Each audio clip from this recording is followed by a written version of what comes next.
Welcome back to another episode of the Dutchy and Swoop Show. After that preliminary final heartbreaking loss, we fall short of a grand final. It's grand final week, but I'm not celebrating. Dutchy, how you going, mate? Mate, we're in for the kill today, aren't we? Yeah, look at you. in. You've just come in. I've parked my car outside, and I've looked at your face, and I'm just going, this bloke isn't happy. He's not happy, mate. Look, and you're even fake smiling now. Look at you. Look, you're still fake smiling. I've locked in. Like when the final siren went, I was pretty sad, and like I said in the previous episode, I went to my brother's Bucks and tried to drown my sorrows with a bunch of shots. But and I didn't really, I haven't really unleashed. I held it all in for today's now's episode. your time, mate. Now's your time. Oh, You've got the floor. What do we want to talk about? Come on. There's so many things I want to talk about. I think, and we'll get into it individually, but I think selection really cooked us. Obviously, the umpires really cooked us as well. Decisions with our players. No plan B, C, D, or E. It was a culmination of a lot of things, and I feel like it was how our season went. Like the first half was very much like rounds 1 to 17. We were on fire. We were pressuring well. You know, the first quarter we let a couple of Lions goals in, but that second quarter, 6 goals. I thought, going up halftime by 13 points, we're on here. This is the Collingwood that came out against Adelaide. And then that second half was like the second half of the season where we just fell absolutely flat. Yeah, I mean, if you want to fast forward to that third quarter, that's where it all started, wasn't it? It just felt like the intensity dropped off. I think 5 minutes into the first quarter, where our pressure rating was 226, the commentators were saying, and we mucked a couple of opportunities up in front of goal, and then Cox got one, and they got a couple of lucky ones back with the Howe miss kick from the kick in. And then that sort of injected a bit of life into their game. But yeah, like you said, that second quarter was unbelievable. It looked like we were nearly untouchable there just for a moment. And then the third quarter, there was lack of thought, lack of accountability, lack of defence. And we just let some easy goals in, and they sniffed it out and ran away with it, didn't they? Yeah, and I think it's probably... It's pretty much a carbon copy to that round 21 game when we played the Lions. Had a really good second quarter. Then they came out. We ended up losing by about the same margin, 29, 27 points. But that second quarter, like, we'll start with the positives. We looked really good. Like, we looked like, and keeping the Lions goalless as well. In a prelim, I thought, okay, we might not run away, 30, 40-point winners, but we're up for the fight. No team had been down in the final series at halftime. Had been up at the final series at halftime and gone on to lose the game. We're obviously the first ones now to have done that, which is pretty stupid. But like you said, the first 5, 6, 7 minutes, our pressure, oh, here we go. We didn't get reward for effort, but our pressure was on, and then we started getting the rewards in the second quarter, started playing some really good football, and then it just all went to bloody shit. It did, and I think one of the first goals was that the Zach Bailey goal in the third quarter, where he just snuck down into the forward line. No one went to him. And you go, mate, this guy's all Australian. He's one of the craftiest goal kickers in the league, and probably as good as any stoppage player in the league. And we just let him sail straight through at speed, on the fly, through stoppage, down the front, lace out, tap out, and just walks through and goes all the way to the goal line and kicks a goal. No one went to him, and there was an opportunity. I can't remember who it was that should have gone to him, but I know that young Steele was playing his role in where he'd normally stand, corridor side, sweeper, covering the exit. But you just got to go to him. I think another player was there as well that was trying to split 2 players, but you got to go to the most dangerous and stand on his toes. We weren't able to do it, and that injected a bit of life back into the quarter for them as well. And then shortly after, I think it was the Ashcroft goal. Remember, he kicked from 50 on the run. Brilliant goal. Good, really good. If you watch that back, they got the centre clearance out towards the wing. Southern stand side, and then Bruzzy just came forward to defend far too quick. He went way too quick. If you're coming forward to defend off a centre bounce, almost got to corral them, right? You got to make sure that you got protection behind you coming forward as well. Number one, but also he had Cameron. Cameron was in the vicinity. He was at least there to put his arms up and make him kick over his hands. He should have just stayed on Ashcroft.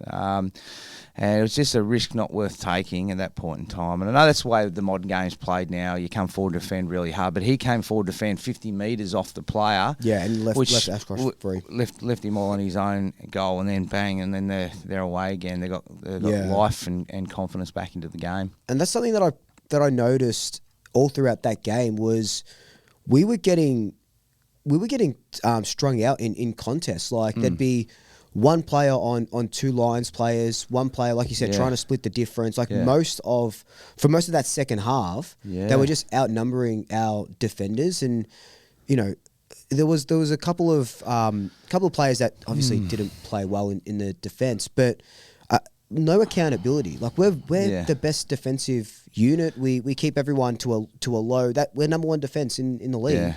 And to put 100 we look points at like obviously going fast forward to the last quarter, and I think we spoke about it on the phone. That Gallup took a mark and he sealed the game basically in the last quarter. I think that took him to 4 goals up, or maybe 5 from memory. 4 goals, I think. He took a mark right in the middle of the pack. I'm going, that's a great mark. But if you just rewind back, and I rewound back before it was a 3v3 at the marking contest, and he was the 4th player standing there with no one on him. Yep. And I'm just going, man, how is that even possible? You got a 6'6" player just standing all on his own inside 50. So, and then the most bizarre thing for me is you've got Jeremy Howe and Darcy Moore in that contest. No one goes, who the F and hell was on him? So no one's pointing, going, who's on him? It's nearly like, well, lifeless, no which accountability. is a little bit disappointing. So, anyway, even if it was a shorter player or a medium, just to come back and body him, like it's going to be better than him just having a free sail into the contest all on his own. And you've been pretty hot on the attackers putting body on Darcy Moore and not letting him fly and stuff like that. And they did that really well. Yeah. They didn't let him fly at all. Like we had such a great game against Adelaide. Yeah. And he wasn't able. I thought with Jeremy Howe and Billy Frampton in the back line, he'd be able to do his thing a little bit more. Just wasn't able to. I think they gave into it early, and they just said, you know what, they're going to sit on him anyway. Let's just make Jeremy Howe our +1. Yep. And that should be good, because that means maybe Jeremy can sail in, and maybe not quite as much body contact for Jeremy Howe in his first game back. And he plays that role really well, generally speaking. But Darcy Moore was best on ground against Adelaide as a +1 at the back of the zone. Yep. And he just held that defensive layering for us, and it was really hard to score against. I would have tried to back that in again. 100%. And then like the person or the player that goes to him, you just body him and you tag him. You tag the tagger. And you just keep pushing him away from Darcy the whole time. Why can't you do that? So that's what I would have done. I mean, at the end of the day, Frampton didn't have great numbers, and he wasn't bad, but wasn't as great as what he normally would be. Darcy Moore played poorly. Obviously, they put a lot of time and effort in. Jeremy Howe should never have played. Like we said, I wouldn't have played him. Mick Malthouse wouldn't have played him. I guarantee you. And it's just too much. Like, it's too many changes, and you're throwing a guy into a preliminary final, the most high-pressure environment in any AFL game possible, other than a grand final, and he hasn't played properly for 8 weeks. So there's too much pressure on a guy to come in and do that. Why wouldn't you just make him sub and bring him on for a quarter, and then see if he can get through that and feel that pressure into the next week if you get through. I don't understand why they didn't do that, but just getting back to that backline setup, going off on a bit of a tangent here a little bit, but Darcy Moore had to find a way to get him +1. Had to find a way, and we weren't able to do it. We just didn't have. We changed up. It felt like we changed up the game plan a little bit too much. We tried to tweak things too much, and then you look on the opposite end. Before the game, Fly comes out and says, "Yeah, we've got a plan A for Harris Andrews, and if that doesn't work, we've got B, C, and D planned." I think we had no plan, because he was just tailing us up, and we know, like, the Geelong said, "Here, Collingwood, here's the blueprint on how to beat the Lions. Put someone hard on fucking Harris Andrews." and you'll go a long way in winning this game. And hard nose on the cluggage, and away you go. And you got to go a long way in winning this game. And we thought, that's good for you guys. We'll do it our own way. And the start of the year, the blueprint was there. Yeah. You just be a good copycat, and do it as well as what Geelong did it. We weren't able to. We wanted to do it our own way, and I don't know if that's a bit of arrogance, or I'm not sure what it is, to be honest. But look, at the end of the day, you look at it in hindsight. My check doesn't play. His toe was no good. Yeah. He wasn't able to cover ground. He didn't look great. McStay should have come in, tagged Andrews, I thought. And then that leaves Cox. Now, if he keeps trying to go to Cox, and Cox just keeps moving away, and McStay goes, nope, sorry, mate, I'm on you all day, and just keeps going bang, bang, until he goes, you know what, I'm trying to actually get in a position to get to the error ball drop space. I've got to give this up. I'm not chasing Cox around forever. I'm trying to break this tag. I've just got to play footy. Yeah. Next thing you know, bang, you got him, and McStay's got him for the game.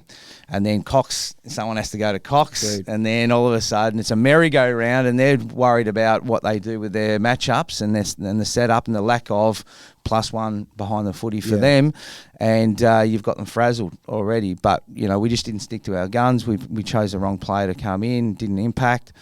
And we look at selection. You got Jeremy Howe shouldn't have played. Obviously, Mychek shouldn't have played either. And then you got to also consider Ron Steele, who actually did some good stuff in the first half. Yeah, I like Steele. Yeah. But consider this: there was times where he should have manned up in the second half when he didn't. Maybe doesn't understand his role as well as an experienced player as well. You got to consider if he's going to be the sub, and you do get an injury in the first 5 minutes of the game, which we got.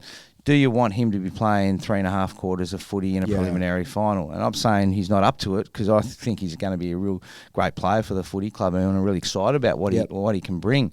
But wouldn't you rather someone else who's more experienced coming on? Like, I reckon Will Hoskin-Elliott probably would have been a better option to bring in, because he can play multiple. He can play wing, he can play half forward, he can play half back. Whereas Steele's probably he's probably a wing, half forward maybe, but more of a winger at this point in time. So, and he did get caught out. Where he played too skinny, he got drawn into contest, and they, as you know, that kick mark game behind backward of centre was really strong. They had over 100 uncontested marks, and they used the open side time and time again on his wing, Steele's wing, and they got that loose and created that loose from behind. Yeah, it was a bit of a masterclass from Fagan, especially after half time. Yep. They set up differently in the centre. Yep. Because we were just smashing it in that second quarter, and Fagan's like, all right, we're going to set up a little bit differently now. They get a quick couple of goals. But we were just too slow to react. We didn't react properly when they were setting up differently, and that's where we got eaten up. Like in that third quarter, Harris Andrews had 3 or 4 intercept marks. I think they kicked 4 or 5 goals from stoppage clearances as well. Yes, and that's unheard of, sort of thing. So we were just... There were guys like you look at, if you go back to it though, there wasn't much body work. And stoppage craft is all about body work now.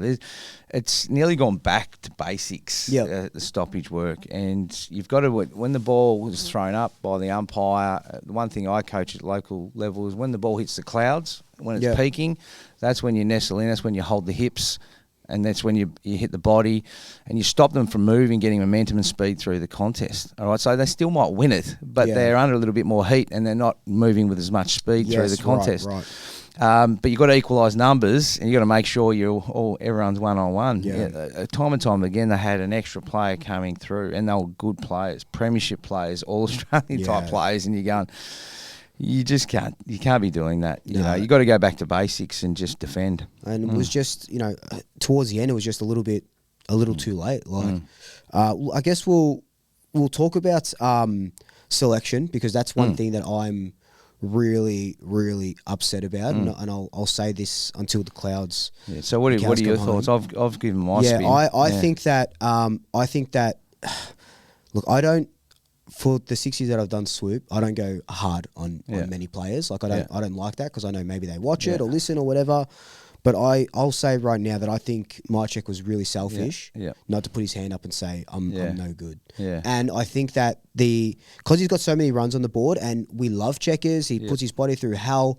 But for him, I assume that the coaches come up and said, "How do you feel?" And he would have said, "I feel like I can play." They're like, "All right, we trust you. We'll play you." Yeah.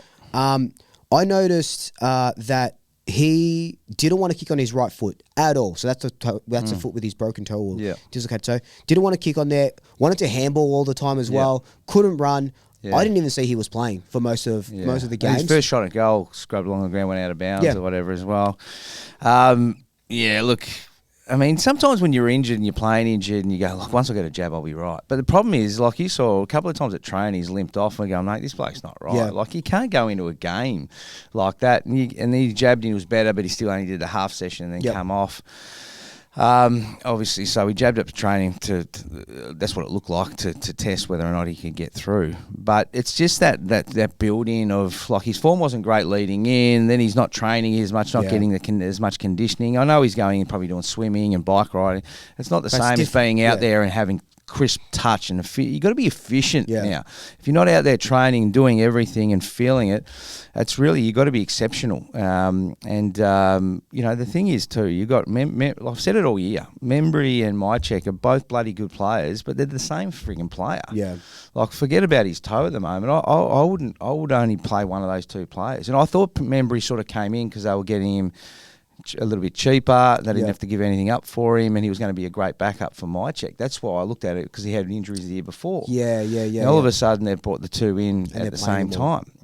So I actually don't think you can play both players, to be honest. You need more fleet-footed players, more than those medium-sized, and you're better off having two big boys up forward that can contest in congested scenarios. That's my take on it. So I thought it would have been the perfect opportunity to go, you know what, we're going to sit you out this week. We'll bring McStay in and see how it goes. That's what I would have done. But anyway, that's the way it goes. Well, 100%. Like, I was at training this whole time during finals.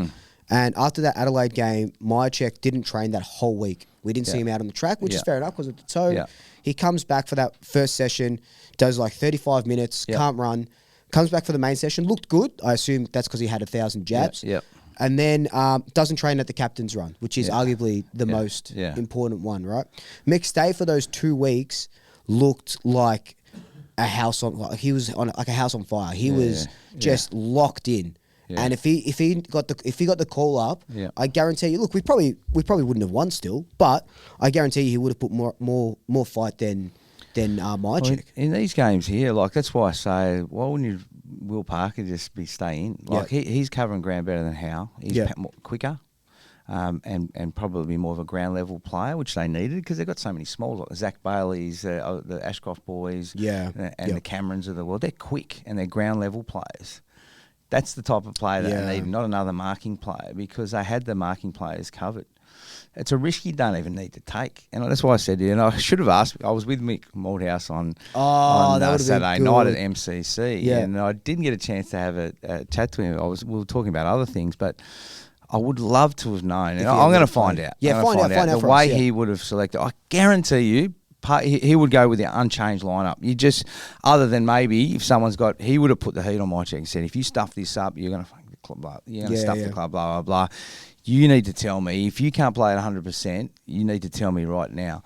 You go right back to, was it 2010 when Presti pulled out the last minute? I mean, that is the sort of selflessness that you need to win grand finals. That is the sort of selflessness. Like, Mychek's probably just thought, geez, I reckon we can win, even though I'm not 100%. I reckon we can win, and then I'm into a grand final. But you can't think like that. You got to go, mate. If you can't go at 100% speed and impact this game and hit bodies like you normally would, mate, you're out. I can't play. So he wasn't courageous enough to make the right decision. Unfortunately, that's the way it went. Yeah, and that'll be like you said, it's Presti. It's was it in 2011 when Ben Reid was a little bit injured as well? Like, I don't know. Like, sometimes, like you said, to win games like this, you have to put your hand up and say, I'm just no good. I want what's better for the team. He wasn't in form. I know McStay arguably wasn't in form as well, but we haven't had McStay as a out and out full forward. No.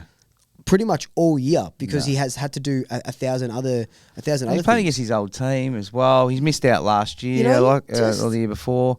So you would say that he would have been frothing to get that right. 100%. Yeah. And I think Fly will be having a couple of sleepless nights about that. Another one in regards to selection, and we'll get to Scott Pendlebury in a second, but we needed a player like Bobby Hill.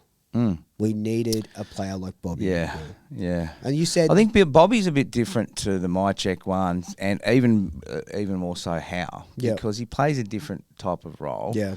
You can bring him on and off a little bit more as well, and play him more as a burst player. He's a natural endurance athlete, and he's speedy. He's light.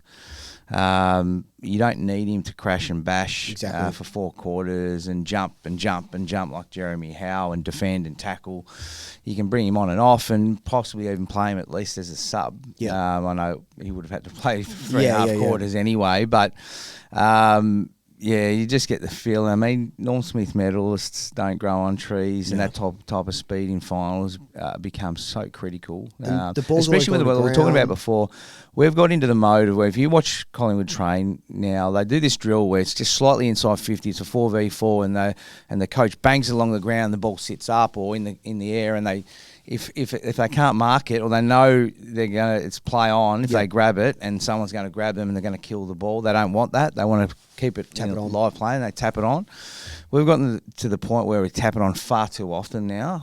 So what happens is they're set up with an extra number behind the footy. We tap it on, and we're tapping it straight to them, and they're creating some really good scores or looks off turnover, rather than locking it in your front half. Let's reset. Let's draw the defenders up, get good ground position, get a good structure, good setup, and relaunch and go again, and keep the ball in our front half. We're too easy to for the opposition to get some scores off those situations. So I like it if it looks like you've won it real quick, and we've got players streaming in waves.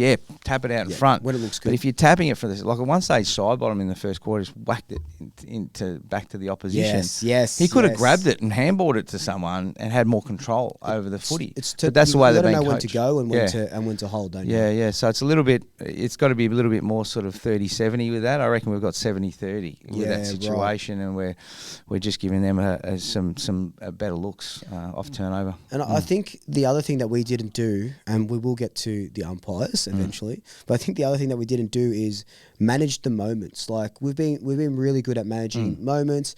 There's that one, steal side bottom, waltzes into open goal. There's 3 Collingwood players around him.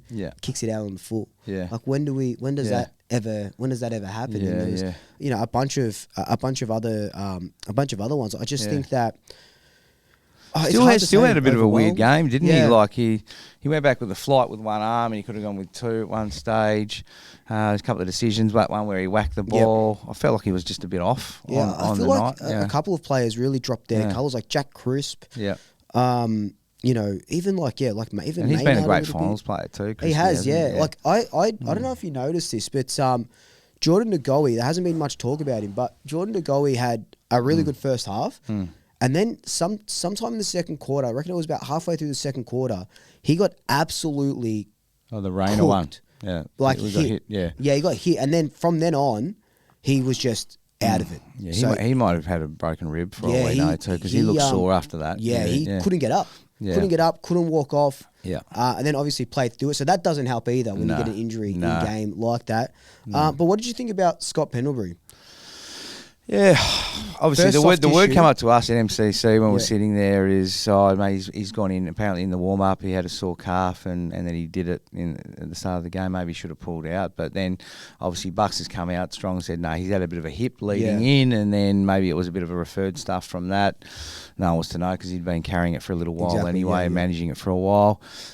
Just an unlucky one by the looks of it, isn't it? Yeah. That one, just a bit of an unlucky one. Sometimes you I've had so many games where geez, my hammy's a bit sore in the warm-up or even on a Thursday before the game. I think, should I go in with this? And he talked to the strengths in the school, the physio, you're talking to the phio and going, no, fuck it, I'm just going to play. Yeah. And then you're fine. You get out there and you play and you're fine. Right. But there's sometimes when it doesn't go your way, as well. So, and that's what Mycheck might have been thinking too. He might have been going, I think I'll be right. Like, you know, and I shouldn't imagine if I'm right to play and I don't play and we're into a grand final. And I can't get back into the and team. I can't get back into the team, and I should have just played because I felt right. Like, so you don't know what's going through the players' heads as well. It is a bit of a tricky one, but yeah, the Pendles one's just stiff. Like, and you see here the importance of him, like in directing traffic and going still, fucking get onto him, push onto him. Don't leave Bailey free. You know, at stoppage, he's the one that looks around and directs traffic, and then sets up and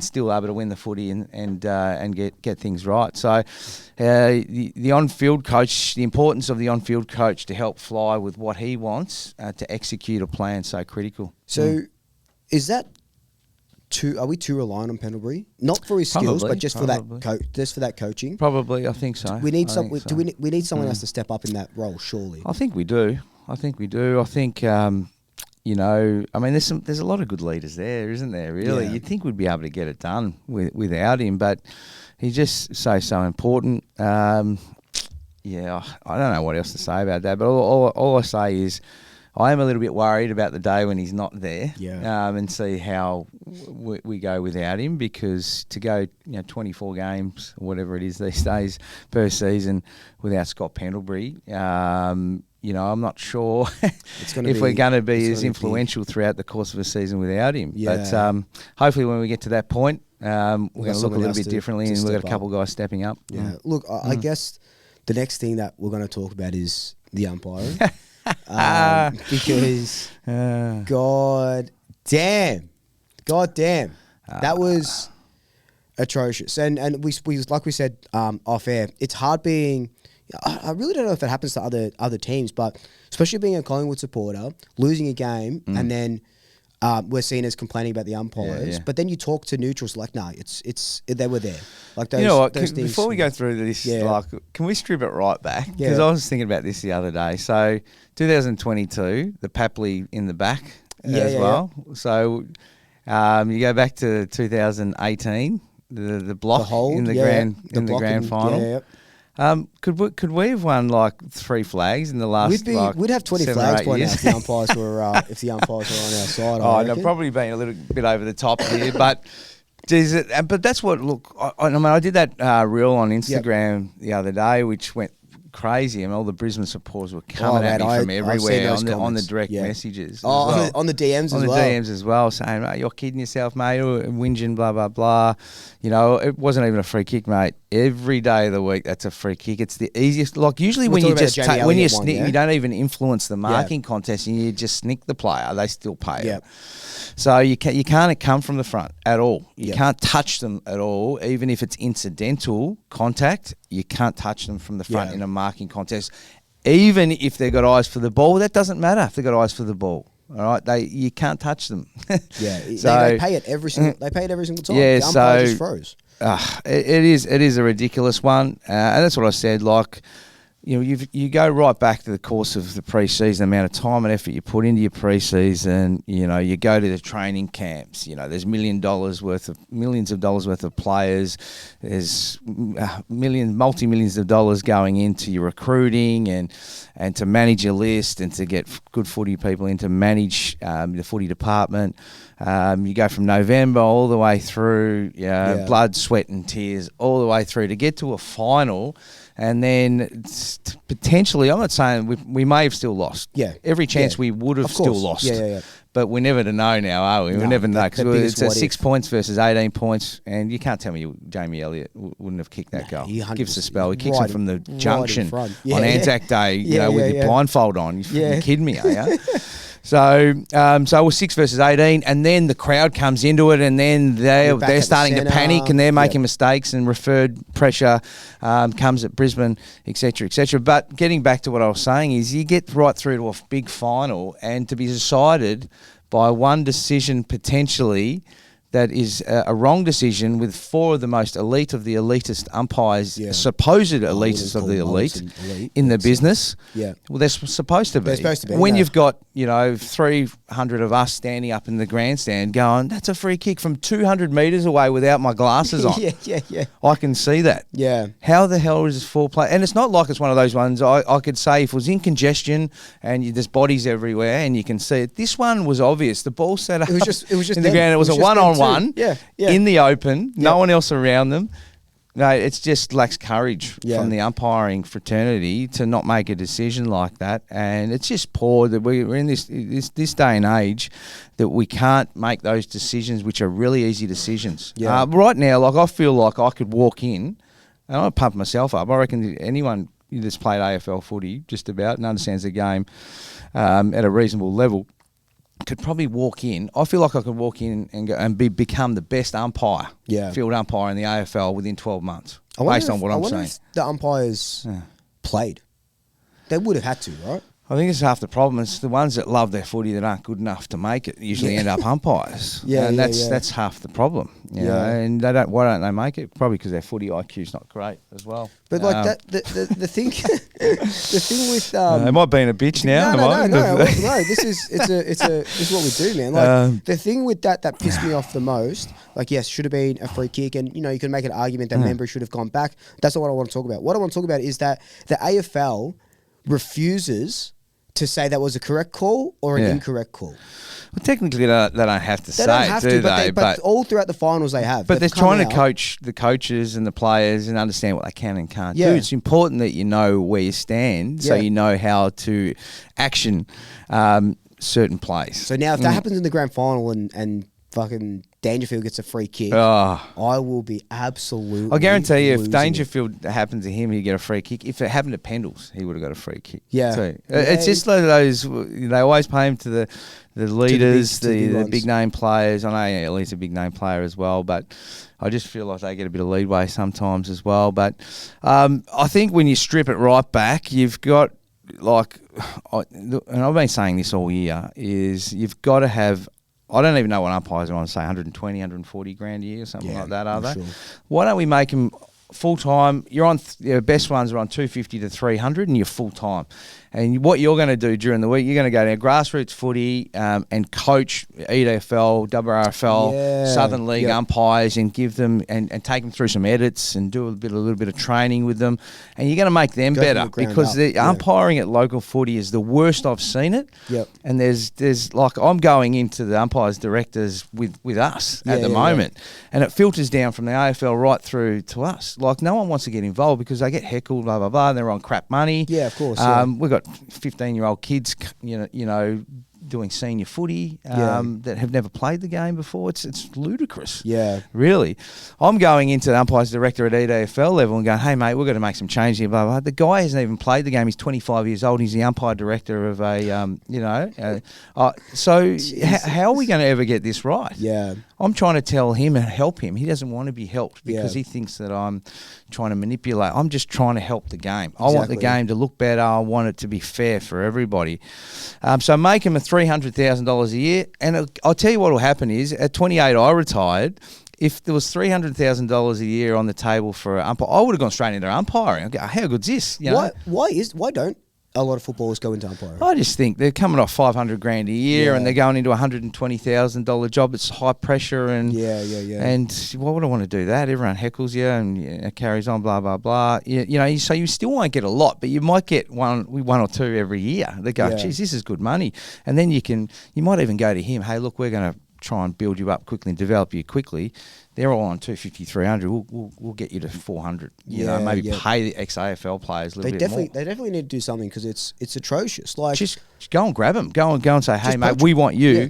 You know, you've retired early because of an injury at 28. Let's get you in, and we're going to fast develop you into becoming the best AFL field umpire out there. Because something needs to change, and it wasn't just that Elliott one. Like the one that sticks in my mind was I think it was in the third quarter. Oscar McInerney gets tackled, one arm behind his back, throws the ball up, and I think it's throws Ashcroft. It to himself, and then taps it on. Yeah. And Ashcroft or someone gets in, kicks a goal out of it, or Gallup, or whoever it was. And then the other one was, I think it was in the last quarter, Bo McCreary is deep in the defensive pocket, kicks it out to, I think it's Mason Cox on the boundary, or team member, whoever it is, and it's right there. He's bouncing for it. He's chasing it. It goes out of bounds. Oh, that's one he goes... insufficient intent. It's like, what do you mean? So this is where umpires can't feel the game, because we needed the ball to stay in to win the frigging game of footy. We want it to go out. We want it to stay in because we can't win if it goes out of bounds. You idiots! It can't be deliberate. But he kicked it along the ground, because if he kicks it in the air, he's going to smother it. So he kicks it underground towards his player. And the player was right. There wasn't like the player was 100 metres away. He was there. He was half a metre away from the ball. Yeah, that's right. It was just, and you probably, Oppo fans will look at it and goes, it's 15 to 16 free kicks. Like, it's not about those fucking free kicks. It's about the ones that they don't pay, that they miss. Yeah, that's right. And look, they missed some for the Lions as well. It's just, it's systemic throughout this final series. It's been absolutely nuts. And while we're on the umpiring topics, they shouldn't be able to vote for the Brownlow anymore. They should not be able to vote for the Brownlow anymore because they can't even do their job about holding the ball. I think the Brownlow one's been going on forever though, hasn't it? Like, and they're done. They're done. It's really They're done. Look, probably was when there was one umpire was probably better than what it is when there was 2 and then 3 and now 4. Yeah. Because at least one umpire can go, this is what I think, and then all of a sudden you got 4 umpires going, I think he should have 3. No, give him 1. No, I don't think he was in the votes at all. All of a sudden you got this discussion with 4 umpires, and you can imagine that would be a circus. Oh, it would be because there's always one with no stat line either. Yeah, exactly. And that's right. I guess we can talk about probably one corrupt umpire in all of that too. Probably. But we'll talk about the Brownlow now. But look, Nick loses the Brownlow. He's averaged 33 votes for the last 3 years. Yep. He wins it every single time, bar 6 times. Yep. With 33 votes. Yeah. And again, this might be a Collingwood supporter sort of sooking, but Rao had a good year. Not a 39 vote year. I thought Anderson had a better year than him. Yeah. But the one that stuck out with me, and we can talk about, Rao getting 11 votes in games where he didn't get coaches. Naz getting 2 votes. Right, that was unbelievable. In that, where he kicked 4 goals, won them the game, had a bunch of clearances, a bunch of touches. He's kicked 2 goals in the last minute or 2 of the game. He's had a heap of ball in the last quarter. How is that not a 3-vote game? He's doing stuff that nobody's ever seen. He took a hanger. Yeah. He's gone to the middle, gone back with the fly, kicked the winning goal. Yeah. And you're just going, everyone's going, mate, that's the best quarter of footy, one of the best games we've ever seen, but probably the best quarter of footy we've nearly ever seen. Yeah.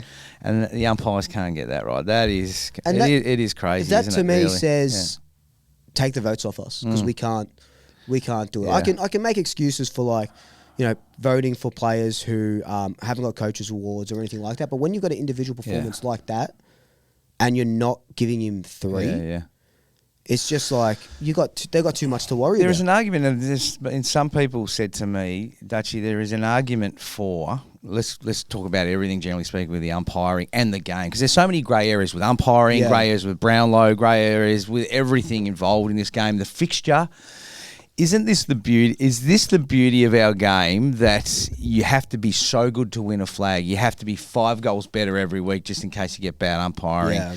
You have to be 5 goals better than every team just in case you get a bad fixture. Is this the beauty of winning a flag when you get there and going, geez, you have to be good to win it? Yeah, it's bloody hard. You need a bit of luck, and you're right. Like, it is. Because there is so many grey areas, and it's tough, and you might go 3 years in a row with losing prelims, and then all of a sudden you win one, and you probably should have won 2 or 3 leading into that. But geez, that's you get there, and that is the reward for the effort and what you've had to put yourself through to get it. Yeah. At the end of the day, I don't know. I'm just thinking out loud. I'm trying to put a positive spin on what looks like a sad day for footy at the moment with umpiring and Brownlows and this, that, and the other. Look, take nothing away from Rao though. He's still a top 5 player in the best and fairest. It wasn't like he was coming from here to get to here. No, yeah. Still a very worthy winner, and he's a superstar of the game. There's no question about that. We just don't want Nick to end up like Bont or Pendles, Nick's you can't continue this. I don't think he's still hit his straps. No, what he can do. He's going to get better. Yeah. But it's just taken one player to have one standout year out of nowhere. Yeah.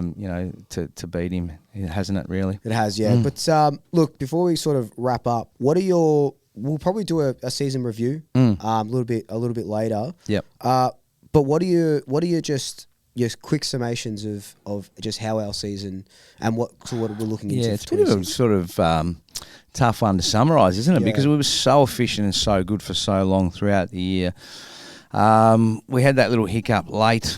You look back at it now, it looked like a little bit of genius nearly at one stage. We were managing our list, but did we take it too far? Yeah.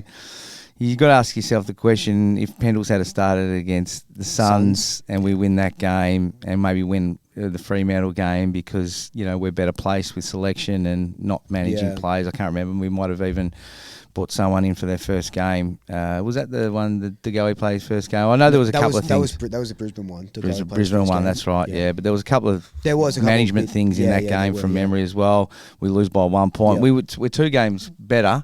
And our final series looks a little bit different. We start at the MCG, maybe we go straight through and play a different team, not Brisbane, in the prelim, and then all of a sudden it shapes your final season differently. Who knows? So you never know what's going to look like. But you break it down. I think it's more positive than negative. You've got to say, like, you've made a prelim. If you make a prelim, everything else after that's a bonus, I would say. And we as supporters, as Collingwood Nuffies, we want us to win. We want to win every year. We want to win the flag. And we were in a position where we probably could have again. Yeah. So we're disappointed. But if you make the top 4, you make a prelim, tick, tick, tick, tick. I don't care. I don't care what club you are and how good you are. It's still a massive positive. So what are your thoughts? Yeah, I feel the same, especially after opening round, getting dumped by the Giants, 50 points, and everyone sort of coming for us. I knew that was just a bit of a.